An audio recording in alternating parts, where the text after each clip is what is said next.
जय श्री कृष्ण सर्वांना. आज दिवाळीचा शेवटचा आहे आज आपलं. त्याच्यानंतर आपण 2-3 दिवस सुट्टी देणार आहोत. आज आपला चॅप्टर म्हणजे 10वा अध्याय अध्याय पूर्ण संपून जातो आज आपला. हो. काय करायची सुरुवात? हो, सुरू, हरकत नाही तर. हो. वसुदेवसुतं देवं कौसजानूरमर्दनं देवकी परमानन्दं कृष्णं वन्दे जगद्गुरुं श्रीकृष्णं वन्दे जगद्गुरुं सदाशिवसमारम्भां व्यासशङ्करमध्यमाम् अस्मदाचार्यपर्यन्तां वन्दे गुरुपरम्परा. श्रीगुरुभ्यो नमः. हरि ओम. आपण अध्याय 10वा विभूती योग बघतो आहे. त्याच्यामध्ये 28 श्लोकांपर्यंत कालपर्यंत आपलं वाचन झालं होतं. आज आपण 29 ते 42 उरलेले श्लोक बघणार आहोत. अनन्तश्चास्मि नागानां वरुणो यादसामहं पितॄणामर्यमा चास्मि यमः संयमतामहम्. नागात शेष मी थोर, जळी वरुण देवता, पितरी आर्यमा तो मी, ओढणारात मी यम. शेषनाग संपूर्ण नागांचे राजे आहेत. यांना 1000 फणे आहेत. हे नेहमी क्षीरसागरात भगवंताची शय्या होऊन भगवंतांना सुख पोहोचवितात. यांनी अनेक वेळा भगवंताबरोबर अवतार घेऊन त्यांच्या लीलेत सहभागी होऊन कार्य केले आहे.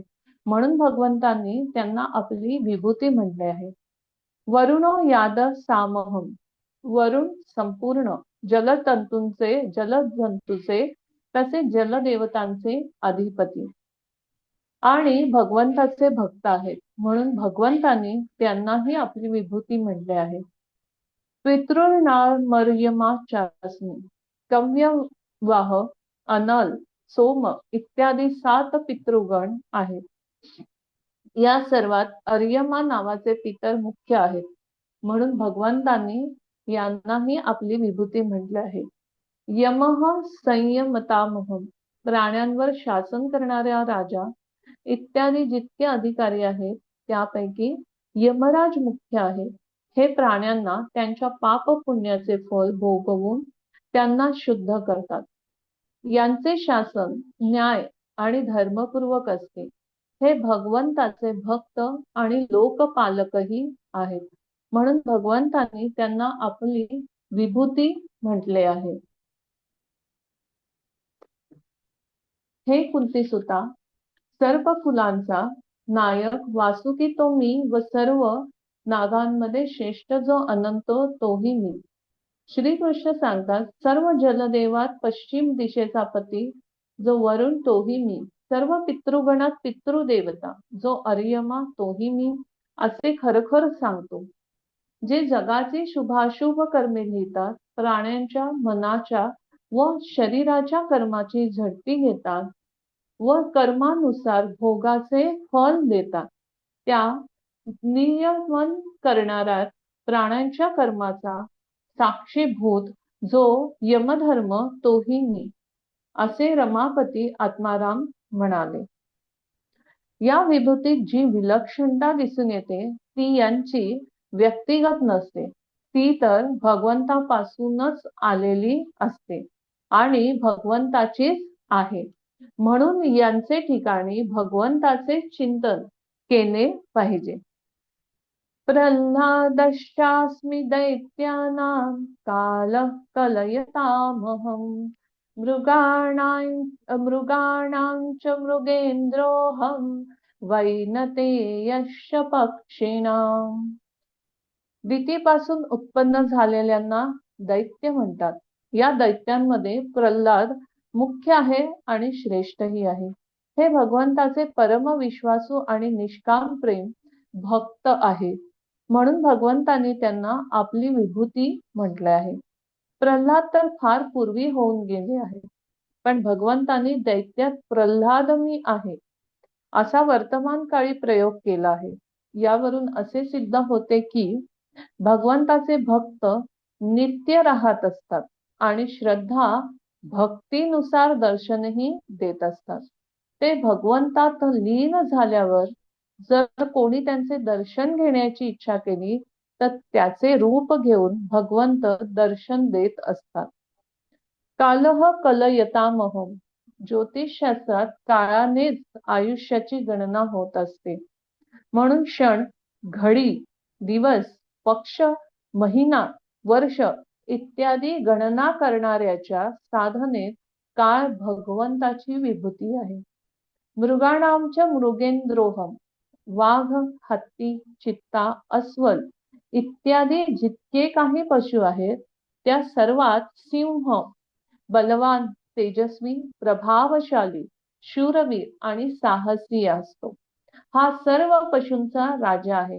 म्हणून भगवंतांनी यालाही आपली विभूती म्हटले आहे.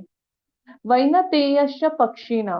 विनतेचे पुत्र गरुडजी संपूर्ण पक्ष्यांचे राजे आहेत आणि भगवंताचे भक्त आहेत.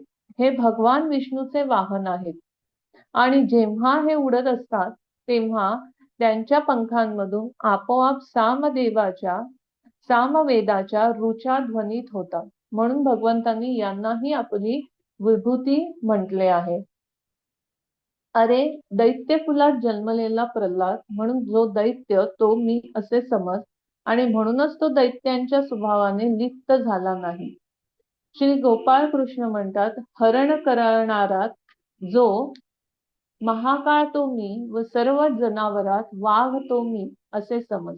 अर्जुना ऐक, सर्व पक्षात गरुड पक्षी तो मी, म्हणूनच तो मला आपल्या पाठीवर वाहू शकतो. पवनः पवनामस्मि रामशस्त्रभृतामहं. झषाणां मकरश्चास्मि स्रोतसामस्मि जाह्नवी. वेगवंतात मी वायू, शस्त्रवीरात राम मी, मत्स्यात मी असे नरक, नदी गंगा नद्यात मी. वायूपासूनच सर्व वस्तू पवित्र होत असतात. वायूने आरोग्य चांगले राहत असते. म्हणून भगवंतांनी पवित्र करणाऱ्यात वायूला आपली विभूती सांगितली आहे. रामः शस्त्रभृतामहं.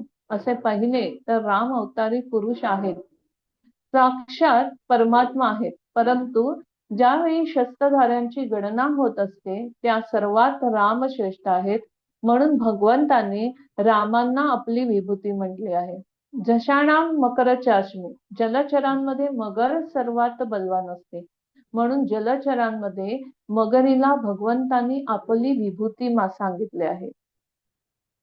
प्रवाह स्त्रोत सामस्मी जान्हवी. प्रवाह रूपाने वाहणाऱ्या जितक्या काही नद नदी ओढे झरे आहेत त्या सर्वात गंगा नदी श्रेष्ठ आहे. हे भगवंताचे खास चरणोदकच आहे. गंगा नदी आपल्या दर्शन, स्पर्श इत्यादीने जगाचा उद्धार करणारी आहे. मृत मनुष्याच्या अस्थी गंगेत विसर्जन केल्यास त्याला सद्गती प्राप्त होते. म्हणून भगवंतांनी गंगेला आपली विभूती म्हटले आहे. संसारात जेथे कोठे ही जी काही विशेषता, विलक्षणता, सुंदरता दिसते तिला वस्तू, व्यक्तीची समजल्याने फसवणूक होत असते. अर्थात मनुष्य त्या विशेषता इत्यादीला संसाराची मानून त्यात फसतो. म्हणून येथे भगवंताने सर्व माणसांसाठी असे सांगितले आहे की तुम्ही लोकांनी या विशेषता, सुंदरता इत्यादींना वस्तू, व्यक्तींची मानू नका, तर माझी आणि माझ्यापासून आलेली माना. असे मानून माझे चिंतन कराल तर तुमचे संसाराचे चिंतन सुटून जाईल आणि त्या जागी मी येईन. याचा परिणाम हा होईल की तुम्ही मला तत्वाने जाणून घ्याल. मला तत्वाने जाणून घेतल्यावर माझ्या ठिकाणी तुमची दृढ भक्ती होईल. सर्गाणामादिरन्तश्च मध्यं मध्यं चैवाहमर्जुनम् अध्यात्मविद्या विद्यानां वादः प्रवदतामहम्. सृष्टीचे मी असे मूळ, मुख मी, ओघतोही मी. विद्याता आत्मविद्या मी, वक्त्यांचा तत्ववादही मी.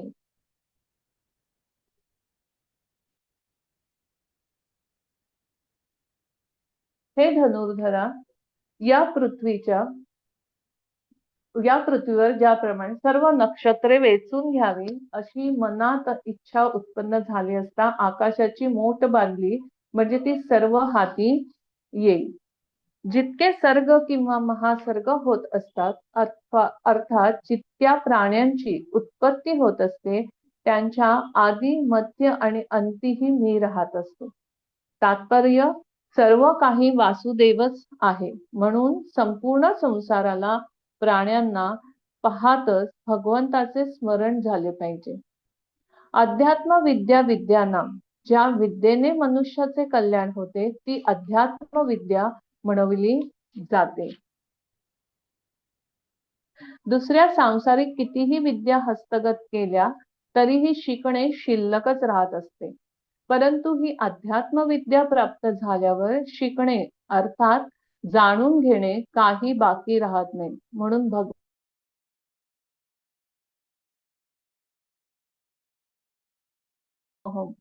आपसा जो शास्त्रार्थ केला जातो तो 3 प्रकारचा असतो. एक जल्प, म्हणजेच युक्ती प्रयुक्तीने आपल्या पक्षाचे मंडन आणि दुसऱ्या पक्षाचे खंडन करून आपला पक्ष विजयी आणि दुसरा पक्ष पराजित करणे. या भावनेने जो शास्त्रार्थ केला जातो त्याला जल्प म्हणतात. दुसरा वितंडा, म्हणजे आपला कोणताही पक्ष न ठेवता केवळ दुसऱ्या पक्षाचे खंडन करण्यासाठी जो शास्त्रार्थ केला जातो त्याला वितंडा म्हणतात. वाद, कोणताही पक्षपात न ठेवता केवळ तत्वनिर्णयासाठी आपसात जो शास्त्रार्थ म्हणजेच विचार विनिमय केला जातो त्याला वाद म्हणतात. उपयुक्त तिन्ही प्रकारच्या शास्त्रार्थ वाद श्रेष्ठ आहे. याच वादाला भगवंतांनी आपली विभूती म्हटले आहे. लौकिक विद्यांमध्ये अध्यात्म विद्या अर्थात आत्मज्ञान श्रेष्ठ आहे. यालाच गीतेच्या अध्यायांच्या पुष्पिकेमध्ये ब्रह्मविद्या म्हटले गेले आहे. अध्यात्म विद्या अर्थात आत्मज्ञान याला विभूती सांगण्याचे कारण सर्वांपेक्षा सरळ आहे, सर्वांपेक्षा सुगम आहे आणि सर्वांच्या प्रत्यक्ष अनुभवाची गोष्ट आहे. हे करण्यात, समजण्यात आणि प्राप्त करण्यात कोणते काठिण्य नाही. यामध्ये करणे, समजणे आणि प्राप्त करणे लागू होतच नाही, कारण हे नित्य प्राप्त आहे आणि जागृती, स्वप्न, सुषुप्ती इत्यादी संपूर्ण अवस्थांमध्ये सदा जसेच्या तसे विराजमान आहे. आत्मज्ञान जितके प्रत्यक्ष आहे तितका प्रत्यक्ष हा संसारही नाही. तात्पर्य, आपल्या अनुभवात आत्मज्ञान जितके स्पष्ट येते तितका संसार येत नाही. ही गोष्ट अशा प्रकारे समजून घ्यावी. आपण आपल्या बालपणास आठवावे आणि वर्तमान अवस्थेला पाहावे, तर शरीर ते राहिले नाही, सवय ती राहिली नाही, भाषाही ती राहिली नाही, व्यवहारही तो राहिला नाही, स्थानही ते राहिले नाही, वेळ तो राहिला नाही, साथीदार पण ते राहिले नाहीत, क्रिया त्या राहिल्या नाहीत, विचारही ते राहिले नाहीत. सर्व काही बदलून गेले, परंतु सत्ता रूपाने आपण स्वतः बदललो नाही. म्हणूनच तर आपण म्हणतो की मी तर तोच आहे जो बालकपणी होतो. तात्पर्य हे झाले की जे बदलून गेले ते वेगळ्या स्वभावाचे आहे आणि जे बदलले नाही ते वेगळ्या स्वभावाचे आहे. जे बदलले नाही ते आपले खरे वास्तविक स्वरूप अर्थात शरीर आहे, आणि जे बदलले ते शरीर आहे हे आत्मज्ञान आहे. म्हणजे बघा, आहे पण आणि नाही पण, या दोन्ही गोष्टी खऱ्या अर्थाने समजणं खूप कठीण आहे. आपलंच शरीर, पण तरी सुद्धा तेच शरीर होतं, तेच शरीर आहे, पण तरी सुद्धा त्यामध्ये फरक आहे. हीच गोष्ट इथे सांगू इच्छितात. पुढचा श्लोक 33वा. अक्षराणामकारोऽस्मि द्वन्द्वः सामासिकस्य च अहमेवाक्षयः कालो धाताहं विश्वतोमुखः. समासात असे द्वंद्व अक्षरात अकारमे. समास मराठीमधलं व्याकरण. समास. मीचे अक्षय तो काळ विश्वकर्ता विराट स्वय. वर्णमालेत स्वर सर्वप्रथम अकार येतो. स्वर आणि व्यंजन हे आपण अगदी लहानपणी शिकलेलो. दोन्हीत आकार मुख्य आहे. आकाराविना व्यंजनांचा उच्चार नाही. जेव्हा आपण क ख ग घ म्हणतो त्याच्यातही काय आहे, अ दडलेला आहे. आणि तोच सांगतायत की अकाराविना व्यंजनाचा उच्चारही होत नाही, म्हणून भगवंतानी अकारालाच आपली विभूती म्हटली आहे. द्वंद्वः सामासिकस्य च. दोन किंवा अधिक शब्द मिळून जो एक शब्द बनतो त्याला समास म्हणतात. म्हणजे मराठी व्याकरण सुद्धा बघा यामध्ये आहे. अभ्यास करायचा झाला तर तो किती सखोलपणे करणं गरजेचं आहे हे आपल्याला याच्यावरनं दिसून येतं. समास पुष्कळ प्रकारचे असतात. त्यात अव्ययी भाव, तत्पुरुष, बहुव्रीही आणि द्वंद्व हे चार मुख्य आहेत. दोन शब्दांच्या समासामध्ये जर पहिला शब्द मुख्य असेल तर तो अव्ययी भाव समास होतो. जर शेवटचा शब्द प्रधान असेल तर तो तत्पुरुष समास होतो. जर दोन्ही शब्द तिसऱ्याचे वाचक असतील तर तो बहुव्रीही समास होतो. जर दोन्ही शब्द मुख्य असतील तर तो द्वंद्व समास होतो.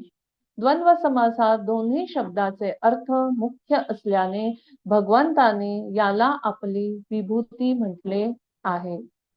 अहमेवाक्षयः कालः. ज्या काळाचा कधीही क्षय होत नाही, अर्थात जो काळातीत आहे आणि अनादी अनंत रूप आहे, तो काळ भगवंतच आहे. सर्ग आणि प्रलयाची गणना सूर्यापासून होत असते, परंतु जेव्हा महाप्रलयात सूर्यही लीन होत असतो तेव्हा वेळेची गणना परमात्म्यापासून होते, म्हणून परमात्मा अक्षय काळ आहे. तेथील जो अक्षय काळ आहे तो परमात्म स्वरूपच असल्याने कधी बदलत नाही. तो अक्षय काळ सर्वांना खाऊन टाकतो आणि स्वतः जसाच्या तसाच राहतो. अर्थात त्याच्या कधी कोणताही विकार होत नाही. त्याच अक्षय काळात येथे भगवंतांनी आपली विभूती म्हटले आहे. धाताहं विश्वतोमुखम. सर्व बाजूंनी मुख असल्याने भगवंताची दृष्टी सर्व प्राण्यांवर राहत असते, म्हणून सर्वांचे धारण पोषण करण्यात भगवंत खूप सावधान राहतात. कोणत्या प्राण्याला कोणती वस्तू केव्हा मिळाली पाहिजे याची भगवंत काळजी घेतात, तशी व्यवस्था करतात, म्हणून भगवंताने आपले विभूती रूपात वर्णन केले आहे. मृत्युः सर्वहरश्चाहम् उद्भवश्च भविष्यताम् कीर्तिः श्रीवाक्च नारीणां स्मृतिर्मेधा धृती क्षमाः. प्रत्येक श्लोकामध्ये जे शब्द आलेत, आता या श्लोकामध्ये पहिला शब्द आलेला आहे आणि तो आहे मृत्युः. म्हणजेच काय, तर सर्वांचे हरण करणारा.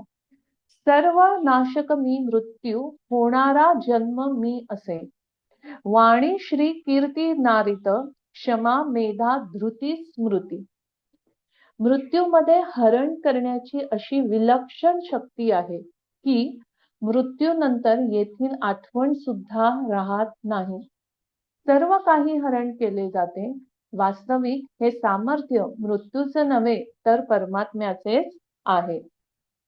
जर संपूर्णपणे हरण करण्याचे, विस्मृती करण्याचे भगवत प्रदत्त सामर्थ्य मृत्यूत नसते तर आत्मीयतेच्या संबंधाने जशी चिंता मनुष्याला या जन्मात असते तशीच चिंता मागील जन्मासंबंधीही राहिली असती.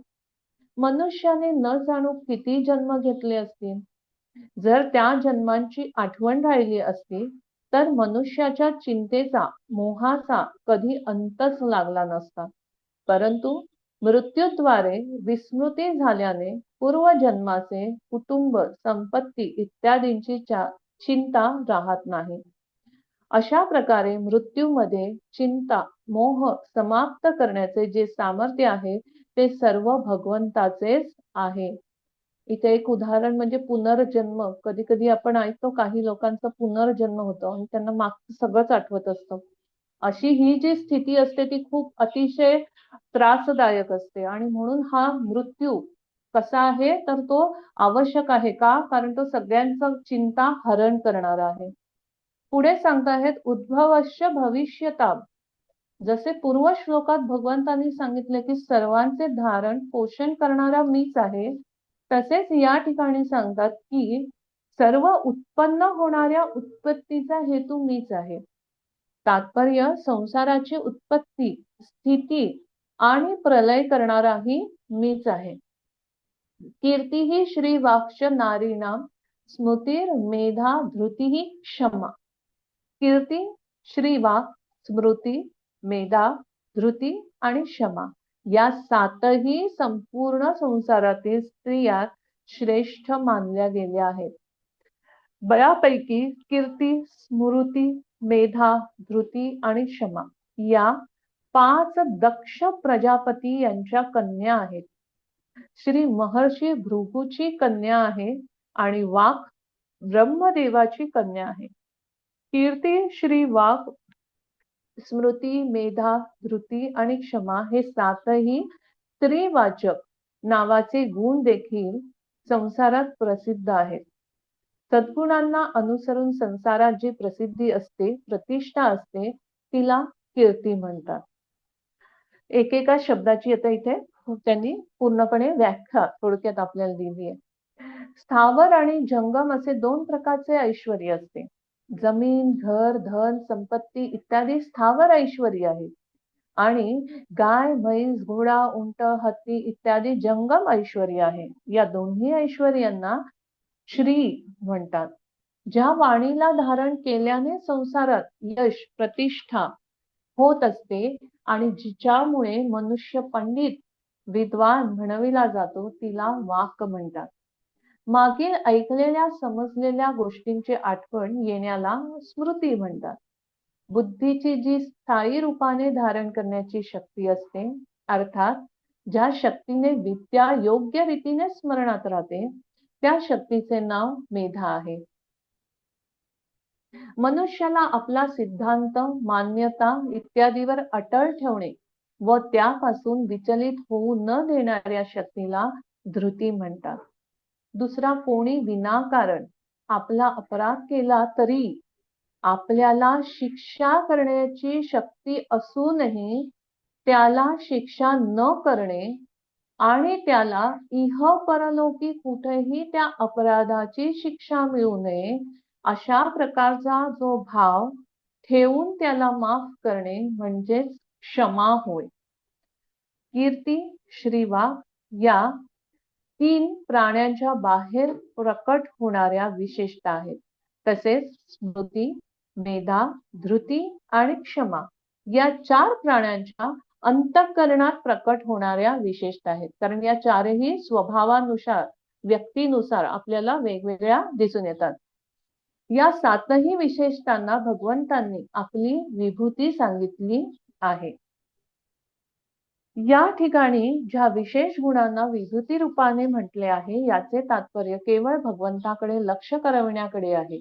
एखाद्या व्यक्तीच्या ठिकाणी हे गुण दिसले तर त्या व्यक्तीची विशेषता न मानता भगवंताचीच विशेषता मानली पाहिजे आणि भगवंताचे स्मरण झाले पाहिजे. हे जर गुण आपल्या ठिकाणी दिसले तर त्यांना भगवंताचेच मानले पाहिजे, आपले नव्हे. कारण ही दैवी संपत्ती आहे जी भगवंतापासूनच प्रकट झाली आहे. या गुणांना आपले समजल्याने आपल्या ठिकाणी अभिमान निर्माण होतो. ज्यामुळे पतन होत असते, कारण अभिमान संपूर्ण आसुरी संपत्तीचा जनक आहे.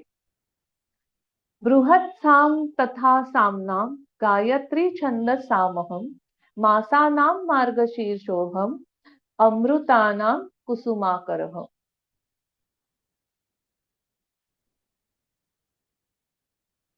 सामात मी बृहत साम गायत्री मंत्र सारमी मी मार्गशीर्ष मासात ऋतुत फुलला ऋतू.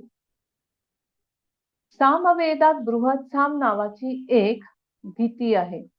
त्यात इंद्ररूपी परमेश्वराची स्तुती केली गेली. अतिरात्र यज्ञांमध्ये हे एक पृष्ठ स्तोत्र आहे. सामवेद वेदामध्ये सर्वात श्रेष्ठ असल्याने या बृहत सामाला भगवंतांनी आपली विभूती म्हटले आहे. गायत्री छंद सामह, वेदांच्या जितक्या ऋचा छंदबद्ध आहेत त्यात गायत्रीची मुख्यता आहे. गायत्रीला वेद जननी म्हणतात, कारण तिच्यापासून वेद प्रकट झाले आहे. स्मृती आणि शास्त्र ग्रंथामध्ये गायत्रीचे फार वर्णन केले गेले. गायत्रीमध्ये स्वरूप, प्रार्थना आणि ध्यान तिन्ही परमात्म्याचेच असल्याने तिच्या उपासनेने परमात्म तत्वाची प्राप्ती होते. म्हणून भगवंताने गायत्रीला आपली विभूती म्हटले आहे. ज्या अन्नाने संपूर्ण प्रजा जीवित राहते त्या पावसाने होणाऱ्या अन्नाची उत्पत्ती मार्गशीर्ष महिन्यात होत असते. या महिन्यात नवीन अन्नाने यज्ञही केला जातो. महाभारतात काळात नवीन वर्ष मार्गशीर्ष महिन्यापासूनच आरंभ होत होते. या विशेषतेमुळे भगवंतांनी मार्गशीर्ष महिन्याला आपुली विभूती म्हटले आहे. ऋतूनाम कुसुमाकरः, वसंत ऋतूंमध्ये पाण्याशिवाय वृक्ष, लता इत्यादी पत्र पुष्पांनी युक्त होत असतात. या ऋतूंमध्ये उष्णताही जास्त नसते आणि थंडीही जास्त नसते. म्हणून भगवंतांनी वसंत ऋतूला आपुली विभूती म्हटले आहे. या सर्व विभूतींमध्ये जी महत्ता, विशेषता दिसून येते ती केवळ भगवंताचीच असते. म्हणून चिंतन केवळ भगवंताचेच केले पाहिजे. श्री रमापती म्हणतात, मित्रश्रेष्ठा, वेदांमध्ये असलेल्या साम समुदायात बृहत साम आहे ते मी. 7 छंदात गायत्री म्हणून जो छंद आहे ते माझे स्वरूप आहे, असे तू निसंशय जाण. श्रीकृष्ण म्हणतात, सर्व महिन्यांमध्ये मार्गशीर्ष मास तो मी व ऋतूंमध्ये पुष्पांची वृद्धी करणारा जो वसंत तोही मी. द्युतं छलयतामस्मि तेजस्तेजस्विनामहं जयोस्मि व्यवसायोस्मि सत्वं सत्ववतामहं. द्यूत मी छळणाऱ्यांचे, तेजस्व्यातील तेज मी, सत्व मी सात्विकातील, जय मी आणि निश्चय. कपट करून दुसऱ्यांचे राज्य, वैभव, धन, संपत्ती इत्यादींचे अपहरण करण्याचे विशेष सामर्थ्य असलेली जी विद्या असते तिला द्यूत म्हणतात. द्यूताला भगवंतांनी आपुली विभूती म्हटले आहे. शंका, येथे जर भगवंतांनी कपट करण्यात द्यूताला आपुली विभूती म्हटले आहे तर द्यूत खेळण्यात काय दोष आहे? जर दोष नाही तर मग शास्त्रामध्ये याचा निषेध का केला आहे, हा सर्वसामान्यांना पडणारा प्रश्न आहे. असे करा आणि असे करू नका या शास्त्राचा विधी निषेध म्हटला जातो. अशा विधी निषेधाचे वर्णन येथे नाही. येथे तर विभूतीचे वर्णन आहे. मी आपले चिंतन कुठे कुठे करू? अर्जुनाच्या या प्रश्नानुसार भगवंतांनी विभूतीच्या रूपात आपल्या चिंतनाची गोष्ट सांगितली. अर्थात भगवंताचे चिंतन सुलभतेने व्हावे यासाठी विभूतींच्या रूपात उपाय सांगितला. म्हणून ज्या समुदायात मनुष्य राहतो त्या समुदायात दृष्टी पडेल त्या ठिकाणी संसाराला न पाहता भगवंतालाच पाहावे, कारण भगवंत म्हणतात हे संपूर्ण जग माझ्याने व्यापलेले आहे. अर्थात या जगात मीच व्यापून आहे, परिपूर्ण आहे. जसे एखाद्या साधकाला पूर्वी द्यूत खेळण्याचे व्यसन लागलेले असेल आणि तो भगवत भक्ती करत असेल, त्याला जर कधी द्यूताचे स्मरण झाले तर त्याने द्यूताचे चिंतन सोडून देण्यासाठी त्यावेळी भगवंताचे चिंतन करावे ही या खेळात जय पराजयाची विशेषता आहे ती भगवंताची आहे. अशा प्रकारे द्यूतात भगवंताचे चिंतन झाल्यास द्यूताविषयीचे चिंतन आपोआप समाप्त होईल आणि भगवंताचे चिंतन होऊ लागेल. त्याचप्रमाणे दुसऱ्याला द्यूत खेळत असलेले पाहिले आणि त्या जय पराजयाला पाहिले तर हरवण्याची आणि जिंकवण्याची शक्ती ही द्यूताची न मानता भगवंताचीच मानावी. कारण खेळ तर समाप्त होत असतो आणि होईल, परंतु परमात्मा त्यात निरंतर राहतात आणि राहतील. अशा प्रकारे द्यूत इत्यादीला विभूती म्हणण्याचे तात्पर्य भगवंताच्या चिंतनात आहे. जीव स्वतः साक्षात परमात्म्याचा अंश आहे, परंतु याने अज्ञानाने असत शरीर संसाराशी आपला संबंध मानून घेतला आहे. जर ही संसारात दिसणारी महत्ता, विशेषता, शोभा इत्यादीला परमात्म्याचीच मानून परमात्म्याचे चिंतन जीवाने केले तर तो परमात्म्याकडे वळेल, अर्थात त्याचा उद्धार होईल. आणि जर महत्ता, विशेषता, शोभा इत्यादींना संसाराची मानून संसाराचे चिंतन जीवाने केले तर तो संसाराकडे वळेल, अर्थात त्याचे पतन होईल. म्हणून परमात्म्याचे चिंतन करत परमात्म्याला तत्वाने जाणून घेण्याच्या उद्देशानेच या विभूतीचे वर्णन केले गेले आहे. म्हणजे हा श्लोक खऱ्या अर्थाने आपल्याला खूप चांगल्या पद्धतीने समजून, सगळ्यात पहिले द्यूत म्हणजे काय आणि तो खेळावा की नाही आणि खेळला तर कशा पद्धतीने, म्हणजेच नक्की भगवंताचं चिंतन कशा स्वरूपात होऊ शकतं हे आपल्याला इथे समजू शकतं. तेजस तेजस विनामहम, महापुरुषांच्या त्या दैवी संपत्ती असणाऱ्या प्रभावाचे नाव तेज आहे.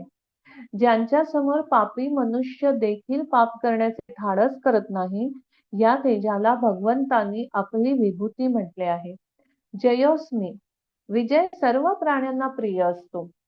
विजयाची ही विशेषता भगवंताची आहे, म्हणून भगवंताने विजयाला आपली विभूती म्हटले आहे. व्यवसायोस्मी, भगवत भक्तीचा जो निश्चय असतो त्याला भगवंतांनी आपली विभूती म्हटले आहे. निश्चयाला आपली विभूती म्हणण्याचे तात्पर्य, साधकाने तर असा निश्चय ठेवलाच पाहिजे, परंतु त्याला आपला गुण मानू नये, तर असे समजावे की ही भगवंताची विभूती आहे आणि त्यांच्याच कृपेने मला प्राप्त झाली आहे. सत्वम सत्ववतामहम, सात्विक मनुष्यात जो सत्वगुण आहे, जो सात्विक भाव आणि आचरण आहे, तीही भगवंताचीच विभूती आहे. तात्पर्य, रजोगुण आणि तमोगुणाला दाबून जो सात्विक भाव वाढतो, त्या सात्विक भावाला साधकाने आपला गुण न मानता भगवंताची विभूती समजावी. कारण प्रत्येक मनुष्यामध्ये हे तिन्ही गुण असतात, पण त्याच्यातला कोणता गुण हा आपल्याला वाढवायला पाहिजे हे शेवटी आपलं आपणच ठरवावं. आणि जर आपल्यामध्ये सात्विक गुण वाढला तर ती पण भगवंताचीच काय आहे, विभूती आहे. तेज, व्यवसाय, सात्विक भाव इत्यादी आपल्यात अथवा दुसऱ्यात पाहण्यात आले तर साधकाने त्यांना आपले अथवा एखाद्या वस्तू व्यक्तीचे गुण मानू नये, तर भगवंताचेच गुण समजावे. त्या गुणांकडे दृष्टी गेल्यास त्या तत्वाने भगवंतांना पाहून भगवंतांचे स्मरण झाले पाहिजे. वृष्णीनां वासुदेवोऽस्मि, पांडवानां धनंजयः, मुनीनामप्यहं व्यासः, कवीनामुशना कवीः. मी वासुदेव, वृष्णीत पांडवात धनंजय, मुनीत मुनी मी, व्यास कवित उशना कवी. येथे भगवान श्रीकृष्णाच्या अवताराचे वर्णन नाही, तर वृष्णी वंशीयांमध्ये आपली जी विशेषता आहे त्या विशेषतेच्या अनुषंगाने भगवंतांनी आपले विभूती रूपाने वर्णन केले आहे. पांडवानाम धनंजय, हा पांडवात अर्जुनाची जी विशेषता आहे ती विशेषता भगवंताचीच आहे. म्हणून भगवंतांनी अर्जुनाला आपली विभूती म्हटले आहे. मुनीनामप्यहम व्यासः वेदाचे 4 भाग, पुराणे, उपपुराणे, महाभारत इत्यादी जे काही संस्कृत वाङ्मय आहे ते सर्वचे सर्व व्यास कृपेचे फल आहे. आजही एखाद्याने नवीन रचना केली तर त्यालाही व्यासांचेच उच्छिष्ट मानले जाते. म्हटलेही आहे, व्यासोच्छिष्ट जगत सर्व. अशा रीतीने सर्व मुनींमध्ये व्यासजी मुख्य आहेत. म्हणून भगवंताने व्यासांना आपली विभूती म्हटले आहे. कवीना मुशना कवीही, शास्त्रीय सिद्धांतांना योग्य रीतीने जाणणारे जितके काही पंडित आहेत ते सर्व कवी म्हटले जातात. त्या सर्व कवींमध्ये शुक्राचार्य मुख्य आहेत. शुक्राचार्य संजीवनी विद्येचे ज्ञाते आहेत. यांची शुक्रनीती प्रसिद्ध आहे. अशा प्रकारे अनेक गुणांमुळे भगवंताने यांना आपली विभूती म्हटले आहे. हे शहाण्या अर्जुना, दुसऱ्याच फसविण्याचे जे प्रकार आहेत त्यात जुगार 36 आणि 37 श्लोकाचा दुसऱ्या पुस्तकातून मी एक छोटासा अर्थ वाचते. हे शहाण्या अर्जुना, दुसऱ्याच फसविण्याचे जे प्रकार आहेत त्यात जुगार म्हणून जी विद्या आहे ती मी. म्हणून चावडीवर जरी दरोडा पडला तरी त्याचे निवारण कोणास करता येत नाही. अरे सर्व सतेज पदार्थात तेज म्हणून जी वस्तू आहे तो मी असे पक्के समज. आणि सर्व आरंभिलेल्या कार्यात ज्याची इच्छा असते तो जय मी. देवश्रेष्ठ श्रीकृष्ण म्हणाले, नीती न सोडता सर्व उद्योगात जो उद्योग ते माझे स्वरूप आहे. सत्व धीरात सत्व मी व यादवात जो श्रीमंत तो मी असे श्री अनंत म्हणाले. जो देवकी वसुदेवांकरिता जन्म घेऊन यशोदेच्या मुलीकरिता गोकुळात गेला व ज्याने स्तनपान करण्याच्या निमित्ताने पुतना राक्षसीचे प्राणहरण केले तोही मी. बाळपणीची कळी उमलली नाही ती ज्याने दैत्यरहित पृथ्वी केली व हातावर गोवर्धन पर्वत धारण करून इंद्राचा गर्व हरण केला. ज्याने यमुनेती कालियन सर्पाचे मर्दन करून तिचे हृदयातील दुःख निवारण केले, संरक्षण केले आणि ब्रह्मदेवाने गोप बालके व वासरे यांचे हरण करून नेल्यावर ती सर्व दुसरी उत्पन्न करून त्यास ज्याने वेड लावले. बालदशेच्या आरंभी कंस चाणूराधिक मोठमोठी गेंडे ज्याने सहज मारली. अशा तुला किती गोष्टी सांगू, तू सुद्धा असल्या पुष्कळ ऐकल्या व पाहिल्या आहेत. म्हणून यादवात अशी ज्याची कृती आहे तेच माझे स्वरूप होय. आणि सोमवशात तुमच्या पांडवात जो अर्जुन तो मी असे समज. म्हणूनच तुझ्या व माझ्या प्रेमभावात नेलेस तरी तुझ्याबद्दल माझ्या मनात संशय उत्पन्न झाला नाही, अंतर पडत नाही. तू लोकदृष्ट्या संन्यासी होऊन माझी भगिनी सुभद्रा हिला हरण करून नेलेस तरी तुझ्याबद्दल माझ्या मनात संशय उत्पन्न झाला नाही, कारण तुझे माझे स्वरूप एकच आहे. सर्व मुनी श्रेष्ठ असे जे व्यास मुनी ते मी व सर्व कवित श्रेष्ठ जे उशनाचार्य ते मी असे यादव श्रेष्ठ श्रीकृष्ण म्हणाले.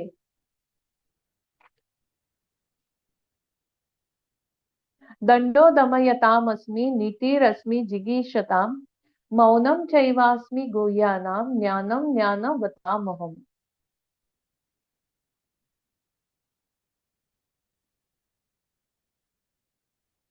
दंड मी दमवंताचा, विजयेच्छांच धर्म मी, गुढात मौन मी थोर, ज्ञात्यांचे ज्ञान मी असे. दृष्टांना दृष्टतेपासून काढून सन्मार्गावर आणण्यासाठी दंडनीती मुख्य आहे. म्हणून भगवंताने तिला आपली विभूती म्हटले आहे. नीतिरश्मी जिगीषता, नीतीचा आश्रय घेतल्यानेच मनुष्य विजय प्राप्त करत असतो. नीतीने मिळणारा विजयच खरा ठरत असतो. म्हणून नीतीला भगवंतांनी आपली विभूती म्हटले आहे. मौनम चैवास्मी गुह्यानाम, गुप्त ठेवण्यालायक जितके भाव आहेत त्यात सर्वात मौन मुख्य आहे. कारण मौन असणाऱ्याच्या भावांना प्रत्येक व्यक्ती जाणू शकत नाही. म्हणून गोपनीय भावात भगवंतांनी मौनाला आपली विभूती म्हटले आहे. ज्ञानम ज्ञानवतामहम, संसारात कला कौशल्य इत्यादींना जाणणाऱ्या जे ज्ञान आहे ती भगवंताची विभूती आहे.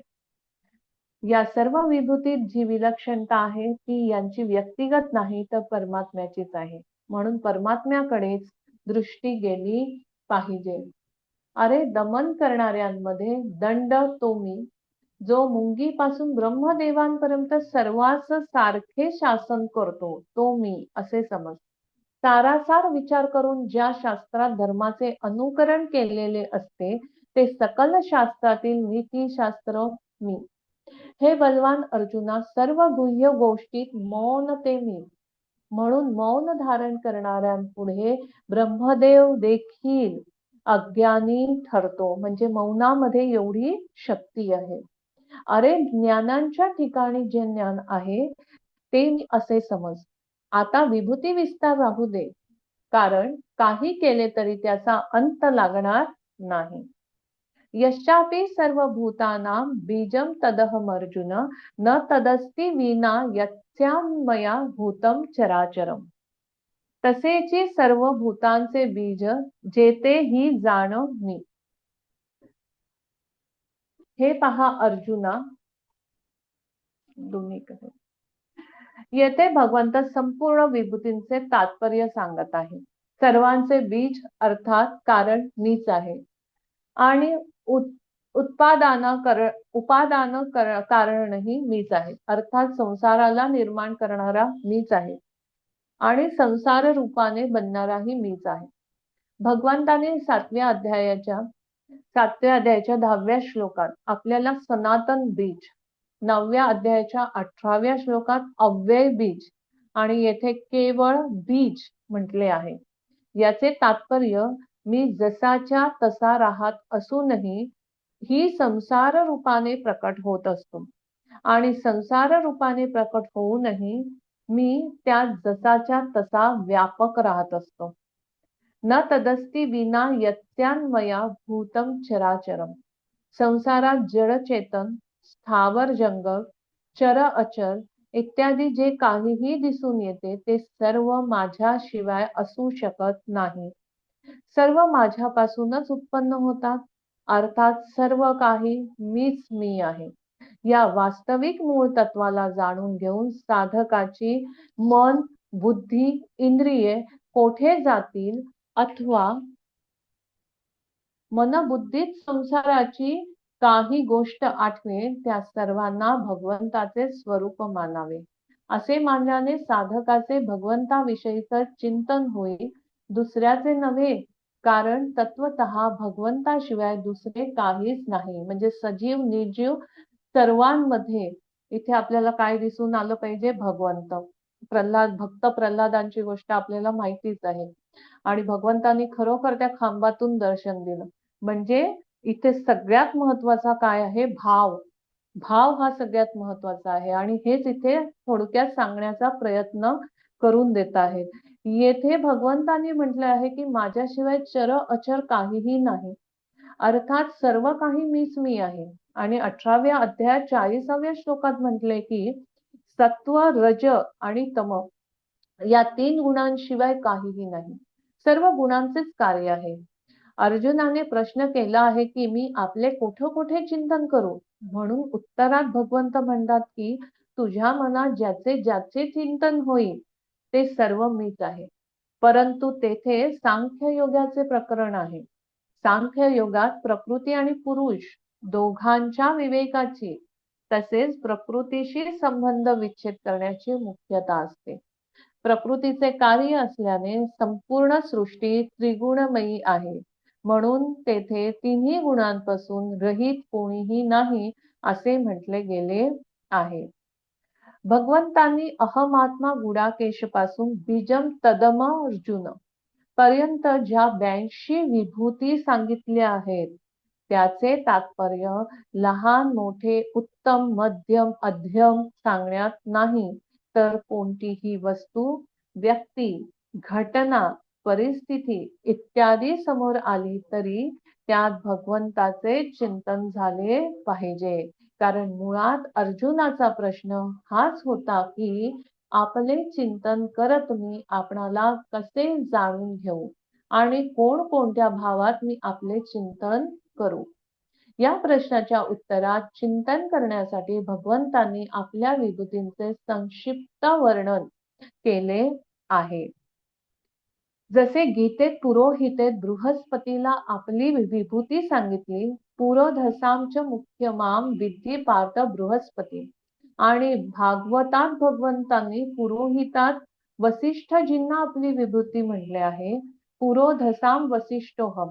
आता शंका अशी येते की गीता आणि भागवताचा वक्ता एक असूनही दोघात एका विषयाचे साम्य का नसावे? याचे समाधान असे आहे की वास्तविक विभूती सांगण्यात भगवंताचे तात्पर्य एखाद्या वस्तू, व्यक्ती इत्यादींची महत्ता सांगण्यात नाही, तर आपले चिंतन करविण्यात आहे. म्हणून गीता आणि भागवत दोन्हीही ठिकाणी सांगितलेल्या विभूतीत भगवंताचे चिंतन करणेच मुख्य आहे. या दृष्टीने जेथे जेथे विशेषता दिसून येईल तेथे तेथे वस्तू, व्यक्ती इत्यादीची विशेषता न पाहता केवळ भगवंताचीच विशेषता समजली पाहिजे आणि भगवंताकडेच वृत्ती वळली पाहिजे. संपूर्ण प्राण्यांच्या उत्पत्तीचे 4 प्रकार. जरायुज, जारासह उत्पन्न होणारे मनुष्य, गाय, म्हैस, मेंढी, शेळी. अंडज, अंड्यापासून उत्पन्न होणारे पक्षी, सर्प, खार, पाल. उद्विग्ज, उवा, लिखा इत्यादी आणि वर्षा काळात जमिनीतून उत्पन्न होणार उद्विग्ज पृथ्वीचा भेद करून वर निघणारे वृक्ष, लता, हरळी, गवत, धान्य. स्वेदज, घामापासून उत्पन्न होणारे उवा, लिखा इत्यादी आणि वर्ष काळात जमिनीतून उत्पन्न होणारे गांडूळ इत्यादी जीव. या 4 स्थानांपासून 84 लक्ष योनी उत्पन्न होतात. या योनींमध्ये 2 प्रकारचे जीव असतात, स्थावर आणि जंगम. नान्तोऽस्ति मम दिव्यानां विभूतीनां परन्तप एषतुद्देशतः प्रोक्तो विभूतेर्विस्तरो मया. माझ्याविण नसे काही लेश मात्र चराचरी, माझ्या दिव्य विभूतीस नसे अंत कुठेचितो, तरी विभूती विस्तार हा मी थोड्यात बोलिलो. म्हणजे या ज्या 82 आपल्याला सांगितलेल्या विभूती आहेत त्या सगळ्या कशा आहेत, संक्षिप्त सांगितल्यात असे भगवंत इथे सांगतायत. दिव्य शब्द अलौकिकता, विलक्षणतेचा द्योतक आहे. साधकाचे मन जेथे जाईल तेथेच भगवंताचे चिंतन करण्याने ही दिव्यता तेथेच प्रकट होईल. कारण भगवंतासारखे कोणी दिव्य नाहीत. जे देव दिव्य म्हटले जातात ते सुद्धा नित्य भगवंताच्या दर्शनाची इच्छा करतात. नित्यम दर्शनाकांक्षिणः. यावरून हे सिद्ध होते की दिव्याती दिव्य तर एक भगवंतच आहे. म्हणून भगवंताच्या जितक्या काही विभूती आहेत तत्वतः त्या सर्व दिव्य आहेत. परंतु साधकासमोर त्या विभूतींची दिव्यता तेव्हाच प्रकट होते जेव्हा साधकाचा उद्देश केवळ एका भगवत प्राप्तीचाच असतो आणि भगवत तत्व जाणण्यासाठी राग द्वेष रहित होऊन त्या विभूतीत केवळ भगवंताचे चिंतन साधक करत असतो. हे पहा अर्जुना, पावसाच्या धारांची गणना करता येईल का? किंवा पृथ्वीवरील गवताच्या काड्यांची गणना करता येईल का? आणखी असे पहा, समुद्राच्या लाटांची ज्याप्रमाणे गणती करता येत नाही त्याप्रमाणे माझ्या गुणविशेष विभूतींची गणती करता येणार नाही. अर्जुना, असे असताही तुला माझ्या 75 मुख्य 82 मुख्य विभूती सांगितल्या, परंतु ही जी माझ्या विभूती समजण्याविषयी तुला इच्छा उत्पन्न झाली ती व्यर्थ अशी मला वाटली. माझ्या इतर विभूतींचा केवढा विस्तार आहे याचा पता नाही, म्हणून त्या तू ऐकणार काय व मी सांगणार तरी किती? याकरिता तुला एक वार आम्ही आपले वर्म सांगतो की ज्या बीजांपासून भूतांचे अंकुर फुटतात ते बीज मी आहे. म्हणून लहान मोठे असे काही न मानता उच्च नीच हे सर्व भाव टाकून सर्व वस्तूंच्या ठिकाणी मीच आहे असे मान. अर्जुना, यापेक्षाही सर्वसाधारण अशी एक खूण तुला सांगतो, ती ऐक. तिच्या योगाने माझ्या विभूती तुला ओळखता येतील.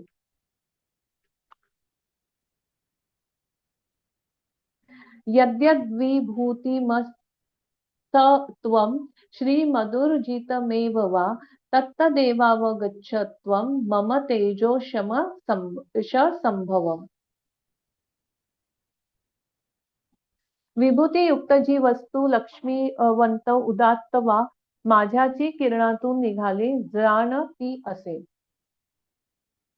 संपूर्ण संसारात जेथे कोठे सजीव निर्जीव वस्तू व्यक्ती घटना परिस्थिती गुण भाव क्रिया इत्यादीत जे काही ऐश्वर्य दिसून येईल, शोभा अथवा सौंदर्य दिसेल, बलवत्ता दिसेल, तसेच जी काही विशेषता विलक्षणता योग्यता उत्पन्न दिसेल, त्या सर्वांना माझ्याच तेजाच्याच कोणत्या तरी अंशापासून उत्पन्न झाले आहेत असे समज. तात्पर्य, ज्यांच्यात विलक्षणता सामर्थ्य माझ्या योगानेच माझ्या प्रभावानेच आलेली असते असे तू समज. तत्तदेवावगच्छत्वं मम तेजोश संभवम्. माझ्याशिवाय अन्यत्र कोठेही कोणतीच विलक्षणता नाही. मनुष्याला जिथे जिथे विशेषता दिसेल तिथे तिथे भगवंताचीच विशेषता समजून भगवंताचे चिंतन झाले पाहिजे. जर भगवंताला सोडून दुसऱ्या वस्तू व्यक्ती इत्यादींची विशेषता दिसत असेल तर ते पतनाला कारणीभूत आहे. जसे पतिव्रता स्त्री आपल्या मनात पतीशिवाय दुसऱ्या कोणाची विशेषता ठेवत असेल तर तिचे पातिव्रत्य भंग होते. त्याचप्रमाणे भगवंताशिवाय दुसऱ्या कोणत्याही वस्तूच्या विशेषतेकडे मन ओढत असेल तर व्यभिचार दोष येतो. अर्थात भगवंताविषयीचा अनन्य भाव या व्रताचा भंग होतो.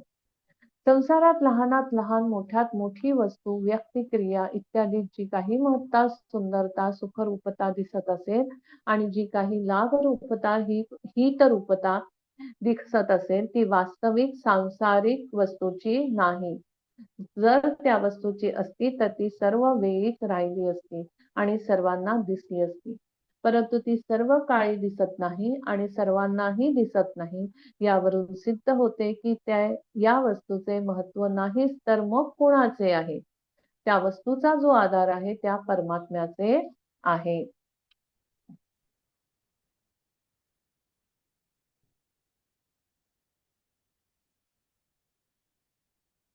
भगवंतांनी दिलेल्या सामर्थ्याने मनुष्य कर्मयोगी होतो. त्याने दिलेल्या ज्ञानानेच मनुष्य ज्ञानयोगी होतो आणि त्याने दिलेल्या प्रेमानेच मनुष्य भक्तियोगी होतो. त्रिसूत्री भगवद्गीतेला आपण म्हणतो की भगवद्गीता म्हणजे काय, एका वाक्यात जर कोणाला सांगायचं झालं किंवा पुढच्या पिढीला जर सांगायचं झालं तर त्रिसूत्री. तीन सूत्र कोणती आहे? तर सगळ्यात महत्वाचं म्हणजे कर्मयोग. यामध्ये सांगितलेलं कर्मयोग आहे, मग ज्ञानयोग येतो आणि मग भक्तियोग येतो. मग तो कसा आहे तर तेच त्यांनी ते सांगितलेलं आहे. सामर्थ्यानेच मनुष्य कर्मयोगी होतो. आपल्याला आपलं कर्म करत जाणं पण ते कसं करणं हे पण खूप महत्वाचं आहे. दुसरं ज्ञानयोगी, ज्ञानानेच मनुष्य ज्ञानयोगी. ज्ञान घेणं सतत जिथून जिथून ज्या ज्या प्रकारचं ज्ञान मिळत जाईल ते ज्ञान घेणं. आणि तिसरं म्हणजे प्रेम. प्रेम हे विश्वासाने श्रद्धानेच जतन होत असतं आणि जिथे श्रद्धा आहे विश्वास आहे त्यालाच आपण आध्यात्मिक दृष्ट्यामध्ये भक्ती असं म्हणतो. मनुष्यात जी काही विलक्षणता विशेषता दिसून येते ती सर्वांची सर्व त्याने दिलेली असते. सर्व काही देऊनही तो स्वतःला प्रकट करत नाही, हा त्याचा स्वभाव आहे. येथपर्यंत अर्जुनाच्या प्रश्नाचे उत्तर देऊन आता भगवंत आपल्याकडून महत्वाची गोष्ट सांगत आहेत. शेवटचा श्लोक. अथवा बहुनैतेन किं ज्ञातेन तवार्जुन विष्टभ्याहमिदं कृत्स्नन् एकांशेन स्थितो जगत्. अथवा काय हे फार जाणूनी करशील तू, एकांशे विश्व हे सारे व्यापुनी उरलोची मी. हे अव्यय पद देऊन भगवंत अर्जुनाला जणू हे म्हणत आहे की तू जो प्रश्न केला होतास त्यानुसार उत्तर दिलेच आहे. आता मी माझ्याकडून तुझ्यासाठी एक विशेष महत्वाचे सार तत्व सांगतो. बहुनैतेन किं ज्ञातेन तवार्जुन. हे सखा अर्जुना, तुला अशा प्रकारे पुष्कळ जाणून घेण्याची काय आवश्यकता आहे? मी घोड्यांचा लगाम आणि चाबूक हातात घेऊन तुझ्या समोर बसलेला आहे. दिसण्यात मी तर लहान दिसतो परंतु माझ्या या शरीराच्या कुठल्या तरी एका अंशात अनंत कोटी ब्रह्मांड, महासर्ग आणि महाप्रलय दोन्ही अवस्थेत स्थित आहे. त्या सर्वांना घेऊन मी तुझ्या समोर बसलो आहे आणि तुझ्या आज्ञेचे पालन करत आहे. म्हणून असा असलेला मी जर तुझ्या समोर स्वतः आहे, तर तुला पुष्कळ गोष्टी जाणून घेण्याची काय आवश्यकता आहे? विष्टभ्याहमिदं कृत्स्नं एकांशेन स्थितो जगत्. मी या संपूर्ण जगाला एका अंशाने व्यापून स्थित आहे. हे म्हणण्याचे तात्पर्य भगवंताच्या कोणत्याही अंशात अनंत सृष्टी विद्यमान असतात. रोम रोम प्रति लागे कोटी कोटी ब्रह्मांड, परंतु त्या सृष्टीने भगवंताचा कोणताही भाग व्यापलेला नसतो. अर्थात भगवंताच्या कोणत्याही अंशात त्या सर्व सृष्टी राहूनही तो भाग तसाच रिकामाच असतो. जसे प्रकृतीचा अत्यंत क्षुद्र अंश आपली बुद्धी असते, बुद्धीत कित्येक भाषा, कित्येक लिपी, कित्येक कला यांचे ज्ञान झाले तरीही आपण असे म्हणू शकत नाही की आपली बुद्धी अनेक भाषा इत्यादींच्या ज्ञानाने भरून गेली आहे. म्हणून आता दुसरी भाषा, लिपी इत्यादी जाणून घेण्यासाठी जागा राहिली नाही. तात्पर्य, बुद्धीत अनेक भाषा इत्यादींचे ज्ञान झाले तरी बुद्धीत जागा रिकामीच राहत असते आणि कितीही भाषा इत्यादी शिकल्या तरीही बुद्धी भरली जाऊ शकत नाही. अशा प्रकारे जर प्रकृतीचा लहान असलेला अंश बुद्धीही अनेक भाषा इत्यादींच्या ज्ञानाने भरत नाही, तर मग प्रकृतीच्या पलीकडे असलेल्या अनंत, असीम आणि अगाध असलेल्या भगवंताचा एखादा अंश अनंत सृष्टीने कसा भरू शकतो? तो तर बुद्धीच्याही सापेक्षात विशेष रूपाने रिकामा राहत असतो.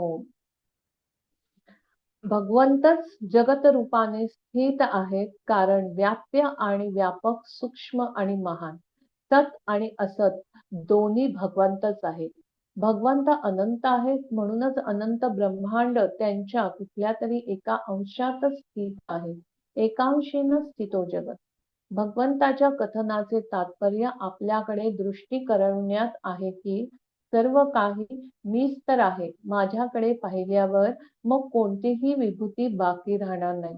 जर संपूर्ण विभूतींचा आधार, आश्रय, प्रकाशक बीज म्हणजेच मूळ कारण मी तुझ्या समोर बसलेलो आहे, तर मग विभूतींचे चिंतन करण्याची काय आवश्यकता आहे? ओम तत्सदिति श्रीमद्भगवद्गीतासु उपनिषत्सु ब्रह्मविद्यायां योगशास्त्रे श्रीकृष्णार्जुन संवादे विभूती योगो नाम दशमोऽध्यायः. ओम श्री कृष्णार्पणमस्तु. जय श्री कृष्ण. अशा प्रकारे आपला 10वा अध्याय विभूती योग इथे संपन्न झालेला आहे. आज त्याचं वाचन पूर्ण झालेलं आहे. हो जा. छान. स्मिताताई, सुंदर, अगदी दोन्ही छान, अगदी सुंदर वाचन केलं. धन्यवाद. वैजंतीताई पुढचं बोलणार का? हो, आता काय आहे की सगळ्यांची नावं घेतलेली आहे ना, तर ते मी बोलत आहे. फक्त शेवटचं जे आहे ते मी बोलते. बरं. का किंवा परत आपला वेळ जाईल आणि परत तेच आहे की वाचू, पण ते खूप आहे. गरज नाही ना, शेवटचं जरी नाही ना, सांगितलं हो. तरी चालतं. परत शेवट, हो, ते कालपासून आपल्या सगळ्या विभूती जवळपास झालेल्या आहेत. झालेलं आहे. हो. जगात अनंत विद्या आहेत, परंतु जिच्यामुळे मला जाणता येते ती अध्यात्म विद्या मी आहे. वक्त्यांच्यामध्ये जो तत्वाविषयी वाद होतो तो मी आहे. समासात समत्व सूचक द्वंद्व समास, वर्णमालेचे आदिबीज, प्रणवाची पहिली मात्रा अ हा वर्ण, अनाद्य अनंत कालतत्व आणि विश्वकर्ता विराट पुरुष मी आहे. सर्वांचा संहार करणारा मृत्यू मी आहे. सर्वांना उत्पन्न सुद्धा मीच करतो. कीर्ती, शोभा, वाणी, संपत्ती, स्मृती, बुद्धी, धृती आणि क्षमा मीच आहे. सामांच्या मध्ये बृहत्साम म्हणजे गीती विशेष आणि मंत्रांच्या मध्ये गायत्री मंत्र, ऋतूंच्या मध्ये वसंत ऋतू आणि मासांच्या मध्ये मार्गशीर्ष महिना मी आहे. गीतेचा जन्म मार्गशीर्ष शुद्ध 11 एकादशीला झाला आहे. अशुभ कर्माचाही प्रेरक मीच असतो, म्हणून सर्व नाशकारी दूत विद्या मीच आहे. तेजस्व्यांचे तेज, सात्विकात असलेले सत्व, जय आणि निश्चय मी आहे. यादवांच्या मध्ये श्रीकृष्ण, पांडवांच्या मध्ये धनंजय, मुनींच्या मध्ये व्यास आणि कवींच्या मध्ये भक्तिप्रेमाची आदर्श गीते गाणारा उशना कवी मी आहे. दमन करणाऱ्यांचा दंड, विजयाची इच्छा असणाऱ्यांचा धर्म, गूढात मी मौन आणि नात्यांचे ज्ञान मी आहे. सर्व भूतांचे बीज मी आहे. चराचर भूत मात्राच्या ठिकाणी माझ्या वाचून अन्य काही नाही. सर्व काही मीच आहे. म्हणजे आपण देवाला कसं देवळात शोधतो किंवा मूर्ती किंवा फोटो या ठिकाणीच फक्त आपण देव शोधतो. आपण प्रत्येक वस्तूमध्ये देव आहे ही भावना ठेवत नाही. माहिती असतं, पण अगदी फुल तोडतोय, फळ तोडतोय झाडाचं, पण याच्यामध्ये देव आहे. आधी आपण त्याला नमस्कार करून क्षमा मागायला पाहिजे की मी तुझं फळ, फूल, तुळशी तोडतोय, पण हे आपण करत नाही किंवा विसरून जातो. म्हणजे मनात आपल्या वाईट भावना नाही आहे, पण आपण विसरतो. माझ्या दिव्य विभूती सुद्धा अनंत आहेत. अर्जुना, मी सांगणार तरी किती आणि तू ऐकणार तरी किती? केवळ तुझ्यासाठी थोडक्यात मी माझ्या विभूतींचा विस्तार केला आहे. सगळ्यांचे सार अथवा माझे वर्म असे आहे की सगळ्या विश्वाचे मूळ मी असून अंकुराच्या रूपाने भूतमात्राचा विस्तार झाला आहे. म्हणून सर्व विभूतींना मीच समज. चराचर वस्तुमात्रांच्या ठिकाणी असलेले ऐश्वर्य, शोभा, कांती, शक्ती, तेज, पराक्रम अथवा अन्य कोणतेही सामर्थ्य प्रतीत होत असेल तर ते माझ्या तेजाच्या अंशाचीच अभिव्यक्ती आहे. अर्जुना, तू माझा भक्त आहेस. भक्त सृष्टी ज्ञानाचा फापट पसारा सोडून साररूप माझेच ग्रहण करीत असतो. मी माझ्या एका अंशाने सर्व विश्व व्यापून राहिलो आहे. मोठे आणि लहान अथवा चांगले आणि वाईट अशा कल्पना करून बुद्धीला भेदाचा कलंक लावण्याचे कारण काय? सारे विश्व माझ्या एका अंशाने व्यापले आहे. हे जाणून सर्वत्र सर्वदा साम्य अनुभवून माझे भजन कर. माझ्या विभूतींचे वर्णन करून अखंड अशा माझ्या मी खंड पाडले आहेत असे समजू नकोस. म्हणजे मी सांगितलं मी याच्यात आहे त्याच्यात आहे, पण तू असं समजू नको की मीच असे ते खंड पाडलेले आहेत. माझ्या योगमायेमुळे अनंत विभूतींच्या रूपाने मी पृथक पृथक भासतो आहे. माझ्या योगमायेसह मला अनंताला समग्राला तू जाणून घे. आता समग्र म्हणजे समग्र व्यक्ती वगैरे आपण म्हणतो तशा अर्थाने नाहीये. समग्र म्हणजे माझं जे तत्व आहे, मी ज्या तत्वाने तुम्हाला वागायला सांगतोय, बोलायला सांगतो आहे, किंवा कसं तुम्ही तुमची आत्मबुद्धी जागृत ठेवायची आहे, ह्याला समग्र हा शब्द तिथे वापरलेला आहे. झालं, एवढंच आहे आजचं. अजून कोणाला काही हॅलो. बोलायचं आहे? अजून कोणाला हो, बोलायचं आहे काही? काही बोलू का थोडं? माझ्याकडे एक थोडं सारांश आहे, वाचून दाखवू का?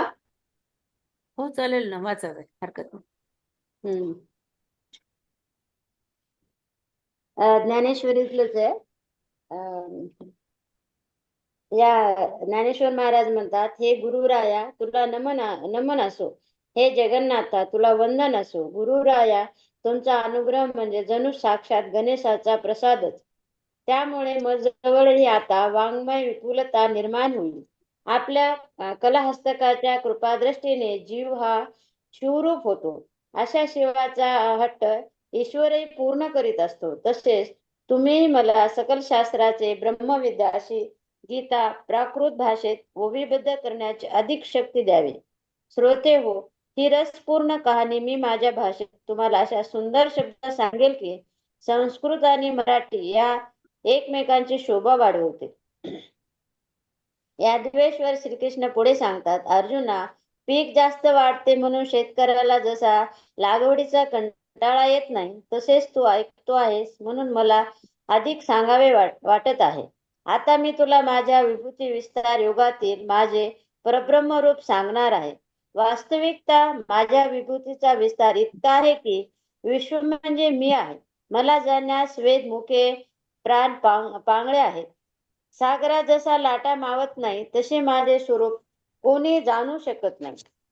पण जर कोणी पंचमहाभूतांना जिंकेल तर त्या निर्मळ आत्मप्रकाशात मी विश्वस्वामी असल्याची अनुभूती त्यास येईल.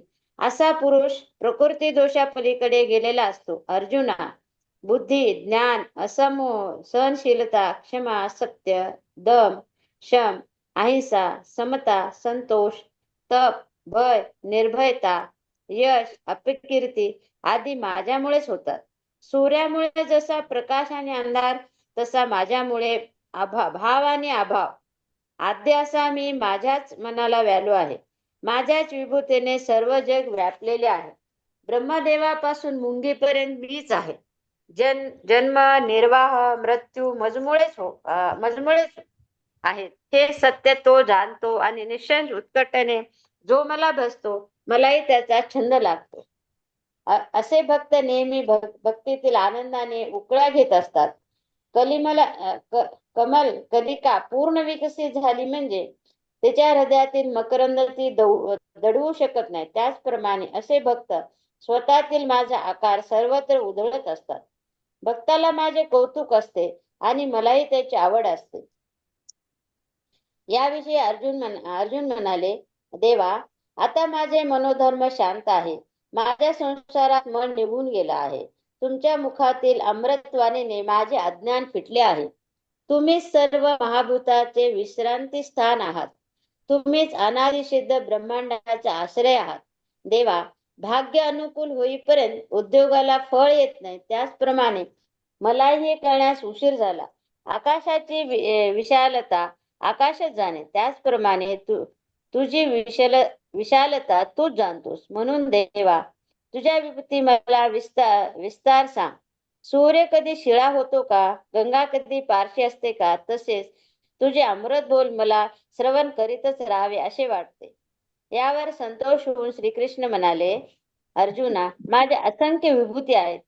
किती ते मलाही माहित नाही, परंतु माझ्या मुख्य विभूती तुला सांगतो. आत्मा स्थिती गती मीच आहे. आदित्यात विष्णू, तेजस्व्यात सूर्य, नक्षत्रात चंद्र, वेदात सामवेद, देवात इंद्र, इंद्रियात मन, प्राणिमात्रात चेतना, यक्षात कुबेर, अष्टवसूत अग्नी, पर्वतात मेरू, सेनापतीत कार्तिकी स्वामी, जलाशयात सागर, ऋषीत भृगु, वाणीत ओंकार, स्थावरात हिमालय, वृक्षात पिंपळ, देवर्षी नारद, गंधर्वात चित्ररथ, सिद्धी पुरुषात कपिलाचार्य, अश्वतात उच्चश्रवा, हत्तीत ऐरावत, अयोध्यात व्रज असा मी आहे. अरे, सर्व नक्षत्र हवी असतील तर आकाशाचे गाठोडे बांधावे, अशा माझ्या असंख्य विभूती आहेत. विद्यात अध्यात्म विद्या, अक्षरात आकार, तसेच काळ, संपत्ती, कीर्ती आणि स्मृती मीच आहे.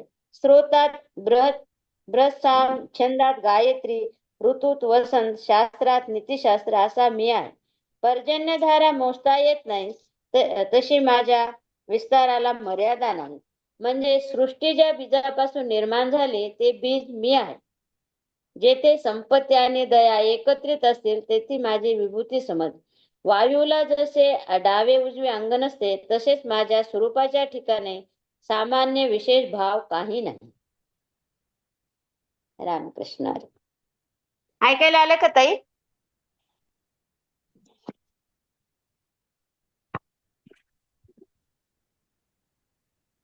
हॅलो. हो होतंय, ऐकायला आलं. माझ्याकडं सगळ्या अध्यायाचं सारांश येत आहे, असं थोडं थोडं. अच्छा, चालेल. आपण आता हे काय करायचंय,